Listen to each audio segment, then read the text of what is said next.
안녕하세요. 리안이 리준이 아빠입니다. 오늘은 필리핀 이민에 관해서 한번 말씀드려 보려고 해요. 필리핀 이민 갈까 말까? 분명히 많은 분들이 필리핀 이민을 고민하실 거라고 생각해요. 필리핀에 계시는 많은 유튜버 분들이 이민의 장단점에 대해서 말씀을 하셨는데요. 사람의 생각은 다른 거니까 제가 갖고 있는 이민에 대한 생각을 이야기 드려볼게요. 중국 동쪽 해안을 따라 지어진 공장 및 시설들에서 나오는 미세먼지를 대한민국은 그대로 받아들이고 있고, 정부에서 발표하는 대책은 고등어 굽지 말아라, 디젤차 타지 말아라, 이런 것 뿐이죠. 봄만 되면 뿌연 황사에 몸살을 앓고요. 코로나가 끝난다고 하더라도 한국에서의 마스크 사용은 필수일 거예요. 무슨 일만 터지면 폭등하는 돼지고기, 닭고기, 계란 가격, 아침 6시에 일어나서 언제 퇴근할지 모르는 메일을 보내고, 직장 상사의 눈치 등등 이민을 꿈꾸는 이유는 수도 없이 많을 거라고 생각합니다. 여성분의 경우는 가사 및 육아에 하루 종일 시달려서 많이 지쳐있는 상태고요. 젊을 때 내 꿈은 행복한 가정을 꾸리는 거였는데, 또는 커리어 우먼이 되는 거였는데, 그 꿈에서 점점 멀어져가는 내 자신을 발견하겠죠. 자, 그러면 왜 이민을 와야 하는지 말씀을 드려볼게요. 제가 생각하는 첫 번째는 가정부와 부모로 인해 윤택해지는 삶이라고 생각해요. 제가 기존에 제 생활비를 공개한 적이 있는데 많은 분들이 못 보셨을 거예요. 왜냐하면 안 좋은 댓글이 너무 많이 달려가지고 생활비 동영상을 비공개로 전환했거든요. 제가 한 달에 고정으로 지출하는 비용이 좀 되는데요. 한국에서는 이 비용으로 부모 2명에 가정도우미 1명을 쓸 수가 없어요.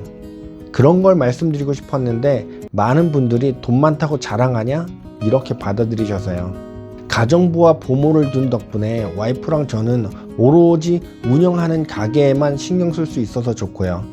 부모들이 아기들을 잘 봐주기 때문에 우리 둘이 보낼 수 있는 시간을 가질 수 있어서 그것도 좋고요. 애기들이 잘 있는지는 집에 설치된 CCTV로 확인하면 되고요. 음식도 다 해주기 때문에 재료만 사다 주면 별다른 고민할 것 없이 그냥 차려진 거 먹으면 돼요. 음식하고 아이 보고 청소할 시간을 아껴서 오로지 우리가 하는 일에만 몰두할 수 있는 거는 진짜 큰 장점이에요. 육아고 교육이고 이건 부모의 재력이 받쳐줘야 가능한 거잖아요. 한국에서는 애기 키우는데 들어가는 돈이 엄청나고 힘이 들기 때문에 한 자녀만 출산해서 보살피시는 가정을 많이 봤어요. 근데 재정적인 부분이 어려운데 한 자녀만 출산할 이유는 없다고 봐요. 저도 리안이 이후에 준이가 생겼을 때 와이프랑 걱정 많이 했는데 낳고 보니까 너무 이쁘고 둘이 잘 놀면서 서로 나누기도 하는 걸 보면 둘 낳기를 정말 잘했다는 생각이 들어요. 한 자녀보다는 2자녀가 키우기는 힘들어도 장점은 훨씬 더 많은 것 같아요. 다시 본론으로 돌아와서 만약에 우리가 아기들을 돌보면서 일을 해야 했다면 수입은 분명 지금과 다르겠죠. 제가 아시는 분들은 거의 다 가정 도우미에 기사 두고 사시는데요. 뭔가 더 여유롭고 풍요로워요. 기사가 있으면 아무리 차가 막힌다고 해도 차 안에서 업무 보는 시간을 가질 수 있고 공부도 하고요. 여성분들은 집안일에 투자할 시간에 다른 가치를 만들어낼 수가 있으니까요. 한국에서 필리핀 오신 여성분들 중에 집에서 가사일 하시는 분들은 거의 없으신 것 같아요. 가정에서 일하기보다는 밖에서 일하는 게 자신에게 더 이득이죠. 다른 일을 함으로써 수입도 발생하고 자기 개발에 도움도 되니까요. 반면에 한국에선 부모나 가정부를 두려면 비용이 엄청나기 때문에 엄두도 못 내고 가사와 육아를 같이 하기 때문에 많은 여성분들이 힘들어 하시는 것 같아요. 앞에 말씀드린 게 제가 말씀드리고자 하는 첫 번째 이유예요. 가정부와 부모를 저렴한 임금으로 둘 수 있어서 삶이 윤택해진다 이거죠. 두 번째는 가정교사예요. 저희는 이제 3살, 4살 된 리준이하고 리안이가 있어요. 약 1년 전에 한국분이 운영하시던 유치원을 다니고 있었는데 이민국 단속으로 인해서 거기 계시던 선생님들이 다 잡혀가신 적이 있어요. 졸지에 아기들은 잘 다니던 학교를 갈 수가 없었고 근처에 한국인 유치원이 없다고 생각해서 가정교사를 구했거든요. 가정교사는 10시부터 3시까지 점심시간 1시간 빼고 4시간 정도를 아이들과 같이 시간을 보냈는데요. 학교 보내는 것이 사회적 관계를 향상시키고 발달시킬 수 있지만 집에서 하는 개인 튜터도 정말 괜찮더라고요. 유명한 학교를 졸업하고 티칭 경험도 풍부한 사람을 고용하는데 한국이라면 절대 이렇게 못하죠. 1대1로 영어만을 사용해서 메일을 같이 보내는데 많은 아이들이 다니는 학교는 좀 어수선한 반면 맨투맨 교육이니까 아이들이 집중하려고 노력하고 또 잘 따라가더라고요. 가정교사는 온전히 아이한테만 신경 쓸 수 있고 잘 따라오지 못하면 다시 알려주면 되고요. 한국에서 지금 과외 비용이 얼마인지 가늠이 잘 안 되는데 매일 출근시키려면 적어도 200만 원 이상은 줘야 되지 않나 생각해요. 반면에 필리핀은 반의 반도 안 되는 금액으로 고용이 가능하죠. 세 번째 장점은 자연이에요. 필리핀은 산이 좀 없는 편이에요. 하지만 모든 곳이 다 바다죠. 알고 계시는 호텔들은 좀 비싼 편이에요. 그래서 머무르기가 고민된단 말이에요. 비용이 비싸니까. 하지만 필리핀은 어딜 가나 집을 렌트할 수 있다는 장점이 있어요. 한 달에 50만 원이면 방 2개짜리 가전이나 에어컨이 포함된 집을 렌트할 수가 있어요. 이게 마닐라가 아니고 지방이면 가격은 더욱 싸지고요. 아침에 일어나서 빵, 소세지, 햄, 계란 이런 걸로 아침 때우고 배를 빌려서 낚시를 나간다던가 해변 근처에서 수영을 한다던가 해변에 의자 하나 두고 그냥 멍 때리고 하루 종일 명상에 빠진다거나 부부라면 해가 지는 해변을 걸으면서 도란도란 이야기도 나누고요. 저녁에는 낮에 잡은 생선으로 밥을 먹는다거나 닭이나 돼지고기가 한국보다 저렴하니까 이런 것들로 저녁 때워도 되고요. 렌트가 힘들면 에어비앤비를 이용하는 방법도 있는데 이 서비스도 시스템화 되어 있어서 편리하기도 하고 저렴한 곳도 많아요. 한 달 정도 놀러 간다고 해도 전혀 부담되지 않은 금액으로 집을 빌릴 수가 있어요. 네 번째는 골프죠. 골프장에 따라 다르긴 하지만 한국에 비해 회원권 금액도 저렴해요. 카트피와 캐디피만 지불하면 18홀을 언제든지 라운딩 할 수 있죠.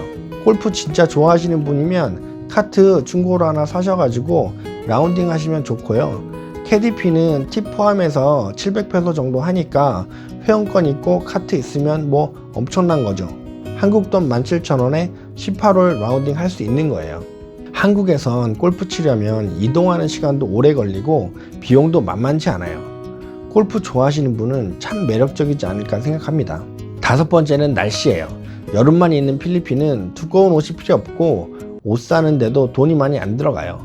막말로 반바지에 반팔티, 슬리퍼 하나면 1년을 보낼 수 있어요. 어떤 분한테는 이게 단점이 될 수도 있겠지만 저는 장점이라고 생각합니다. 단 관공서 입장하실 때는 드레스 코드가 있으니 알아두시고요. 여섯 번째는 마사지예요. 마사지 좋아하시는 분들한테는 필리핀은 천국이에요. 2시간 마사지 받는데 단돈 500페소, 한국 돈으로 12,000원 밖에 안 하거든요. 관광객으로 오셔서 관광객분들이 가시는 마사지 집은 아마 1시간 반에 1000페소 정도 하는 것 같더라고요. 근데 로컬 마사지 집들도 잘 찾아보면 시설 좋고 마사지 잘하는 데 많아요. 1000페소 아니고 500페소에 2시간 받을 수 있으니까요. 집으로 부르는 출장 마사지도 같은 가격이니까 꼭 알아두세요. 일곱 번째로 다른 동남아보다 필리핀을 선택하는 이유는 언어일 거예요.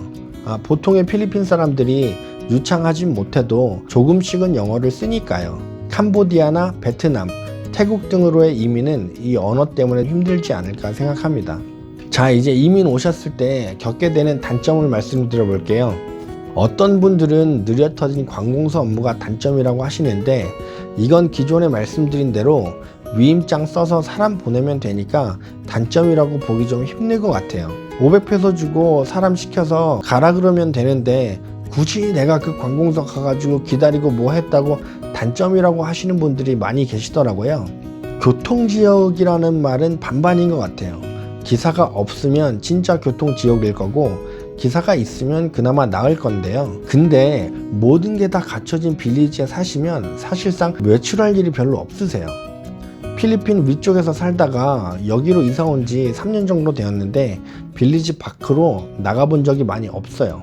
가게가 집 근처고 빌리지 안쪽이거든요.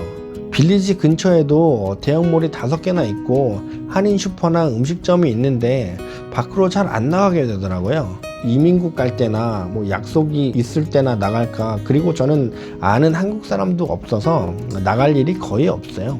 위에 두 개를 제외하고 단점을 말씀드려 볼게요. 첫 번째는 할 수 있는 일이 별로 없어요. 이민을 오시려면 수입이 있어야 되는데 외국인으로서 할 수 있는 일이 거의 없어요. 토지 구매도 안 되고요. 물건 파는 소매업도 안 되고, 사업자를 만들려면 필리핀 사람 반드시 껴야 하고, 물론 안 되는 건 아니지만 돈이 정말 많이 들어가고 그것마저도 불법이니까요. 자국민 보호 정책이라 이해는 가지만 그래도 이건 정말 너무한 것 같아요. 외국인이 사업하게 해줘야 나라 경제에도 좀 보탬이 될 텐데 말이죠. 영주비자를 가졌다고 하더라도 제 이름으로 사업하는 거는 많이 힘들죠.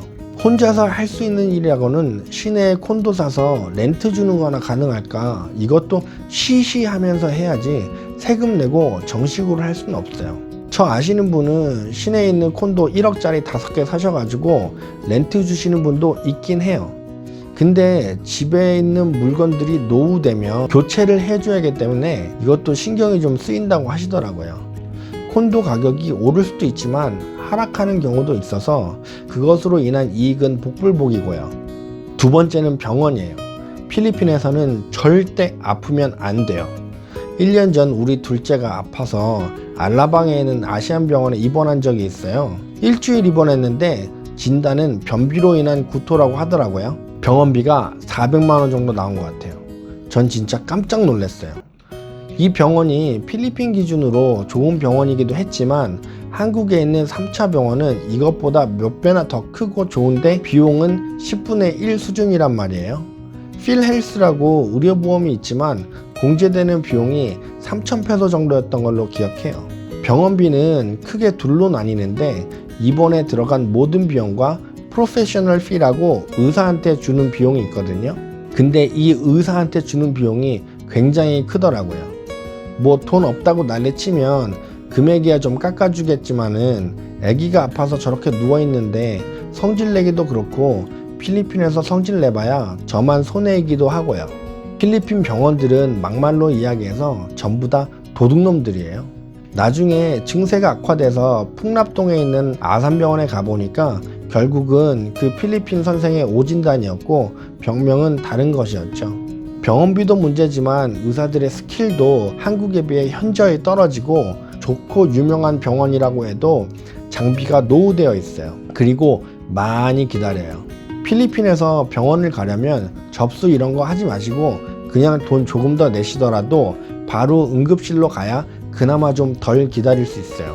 관공서 업무 보는 거는 사람 보내면 된다지만 이거는 본인이 직접 와야 하잖아요. 아픈 내 새끼 기다리게 하는데 진짜 당장 필리핀 뛰고 싶다는 마음이 간절하더라고요. 다시 말씀드리지만 필리핀에서는 절대로 아프면 안 돼요. 혹시나 아프면 그냥 한국 가는 비행기 예약해서 한국에서 치료를 받고 오는 게 비행기 표를 감안한다고 해도 훨씬 저렴하고 서비스도 좋죠. 노후 이민을 꿈꾸시는 분들이라면 이 병원에 대해서 잘 생각해 보셔야 돼요. 진짜 사람 미치게 만들어요. 그나마 놀 수 있고 거동이 자유로우실 때 한 5년 계시면 좋다는 생각이 들어요. 아픈 순간 필리핀은 지옥으로 변합니다. 세 번째는 치안인데요. 이건 안전한 빌리지나 콘도에 살면 먼 나라 이야기가 될 수도 있어요. 가난한 사람들이 많이 사는 필리핀은 생계형 범죄가 끊임없이 발생하고 있는데요. 따라서 사람이 많은 곳은 좀 피하시는 게 좋아요. 2년 전에 와이프랑 퓨어골드라는 마트에 갔는데 와이프가 가방에 스마트폰을 그냥 꽂아둔 채로 장을 봤나봐요. 쇼핑을 마치고 차로 돌아오니까 스마트폰은 없고 다시 올라가서 CCTV 확인하려고 하는데 너무 오래 기다리게 하는 거죠. 분명히 누가 슬쩍 가져간 거예요. 제가 따라다녔어야 하는 건데 저도 다른 거 산다고 같이 안 있었거든요. 근데 이게 또 어떻게 생각하면 잘 된 건지도 몰라요. 제가 만약 도둑을 발견하고 몸싸움이라도 하다가 잘못되었으면 저는 지금 이렇게 살아있지도 못했겠죠. 필리핀 살면서 쇼핑몰이나 시장에 안 갈 수는 없어요. 하지만 가려면 가방을 앞으로 맨다던가 주머니에 귀중품을 넣어두지 말아야 해요. 가더라도 최소한의 돈만 주머니에 넣어놓고 허름하게 입고 가시던가요. 그리고 한 가지 더 말씀드리면 필리핀에서 강도를 만나면 그냥 다 주세요. 아깝지만 그냥 다 줘버리세요. 그러면 아무 일도 안 일어나요. 네 번째는 느려 터진 인터넷 비용과 서비스예요. 저희 집에선 PLDT라는 회사의 50메가 광랜을 사용하고 있는데요. 비용이 2,899페소예요. 한국 돈으로 7만원인데 기가 인터넷도 겨우 3만원인 한국에 비해 50메가가 7만원이라니 이건 비싸도 너무 비싸요. 게다가 가정용이랑 상업용의 가격이 달라요. 저희가 운영하는 가게가 주거용이 아니고 상업용 건물이라 상업용 인터넷을 사용하고 있는데 5메가에 2,000페소 가까이 내는 것 같아요. 속도는 더 느리고 금액은 더 비싸죠. 진짜 속 터지는 거는 고장났을 때예요. 인터넷이 안 돼서 서비스 신청하면 기사가 언제 올지 모른다는 거예요. 그래서 필리핀에서는 인터넷 설치를 할 때 설치한 기사 전화번호를 꼭 알아놔야 돼요. 고장이 났을 때 그 기사한테 바로 전화해서 야, 한 번만 더 도와줘라 그렇게 이야기를 하고 차라리 수고비를 얼마 정도 더 주는 게 정신적으로 이득이에요. 어떤 분들은 또 공과금 납부하고 택배가 느린 게 단점이다 라고 하시는데요. 필리핀도 많이 달라져서 공과금 전부 스마트폰으로 납부 가능하고요. 택배는 빠른 택배사 선택하면 비용은 좀 높아도 하루 아니면 이틀 안에 와요. 인터넷 쇼핑을 하실 때 재고를 쌓아두지 않고 장사하는 필리핀들은 주문을 하면 그 물건이 중국에서 선적하는데 오래 걸리니까 그래서 택배가 늦다고 하시는데 국내 택배는 필리핀도 그렇게 느리지 않아요. 필리핀에서 인터넷 쇼핑하실 땐 물건이 필리핀에 있는지 다른 나라에 있는지 확인하고 구매하시면 좀 더 일찍 받을 수 있으세요. 요새는요 우리나라 배달의 민족처럼 그랩푸드가 잘 돼 있어서 아무 때나 음식 시킬 수 있고요. 그랩이라는 어플 안에서 심부름 해주는 서비스도 있어서 약이나 물건 픽업 등도 가능해요. 정말 많이 편리해졌어요. 오히려 오토바이 택배가 한국보다 더 발전했고 가격도 저렴해요. 근데 이건 마닐라만 적용되는 사항이고 지방은 안 되는 경우가 많아요. 다섯 번째는 몰이나 식품점에서 계산할 때예요. 또 다른 분은 카드가 안 된다고 그게 단점이라고 하시는데 요새는 삼성페이처럼 어플이 생겨서 그걸로 결제하시면 되니까 그게 단점은 아닌 것 같아요. 근데 문제는 계산원이죠. 같은 상품 10개가 있으면 하나 찍어서 10을 곱하면 되는데 그렇게 안 하고 10개를 다 바코드 스캔해요. 혹시라도 물건을 취소해야 될 경우 개선원이 취소를 못하고 매니저를 호출해야 하는데 매니저가 다른 업무 보고 있으면 속 터지는 거죠. 그리고 빨리빨리 할 생각이 없는 것 같더라고요. 계산대에 사람들이 길게 줄 서고 있는데 자기는 그냥 세워라 내워라 이거예요. 그래서 저는 제 와이프랑 쇼핑하러 가면 저는 빈카트 들고 계산대에서 대기를 하고 와이프는 쇼핑을 해요. 와이프가 쇼핑을 마치고 올 때쯤엔 우리 순서가 돌아오니까요. 느린 계산원의 업무는 단점이라고 할 수 있을 것 같아요. 제가 지금까지 필리핀 와서 살면서 느끼는 장점과 단점을 말씀드려 봤어요. 이민 초창기에 비해 필리핀에 대해서 좀 알게 되니까 단점이라고 생각했던 부분도 많이 사라진 것 같아요. 자, 이제 결론을 지어야겠죠. 필리핀에 이민을 오셔야 하는지 말아야 하는지 말이죠. 저라면요, 제가 한국에서 일정한 금액이 지속적으로 나온다면 올 것이고 아니면 안 올 것 같아요. 남의 나라에서 돈 없이 살아가는 모습이 진짜로 보기 안 좋거든요. 필리핀에서 직장을 구할 수 있다면 그 직장에서 나오는 월급은 제가 가정부를 두고 살 수 있는 만큼은 되어야 된다고 생각해요. 아니면 한국에서 사는 거나 여기서 사는 거나 큰 의미가 없어요. 필리핀에서 살려면 적어도 가정부 두고 기사 두고 그렇게 살아야죠. 몇 달 동안 바다 근처에서 여유롭게 살고 싶다? 이건 가능해요. 한 달에 100만 원으로 혼자서 충분히 먹고 쓰고 할 수 있어요. 이건 제가 엘리도나 프론에서 그렇게 살아봐서 알아요. 근데 혼자면 좀 지겹기도 하죠. 시간만 보내는 것 같지만 나중에 생각해보면 이것도 무엇과도 바꿀 수 없는 값진 경험이 되더라고요. 지금까지 필리핀 이민에 대한 장점, 단점을 생각나는 대로 말씀드려 봤어요. 살 생각은 하지 마시고 몇 달 여행한다 생각하시고 오시면 정말 무엇과도 바꿀 수 없는 소중한 추억을 만드실 수 있을 거라고 장담합니다. 지금까지 제가 말씀드린 걸 어떻게 받아들이실지 모르겠지만 여건만 된다면 분명 필리핀도 머물기 좋은 나라입니다. 오늘은 여기까지 말씀을 드릴게요. 다음엔 더 좋은 영상으로 찾아뵙겠습니다. 끝까지 시청해 주셔서 감사합니다.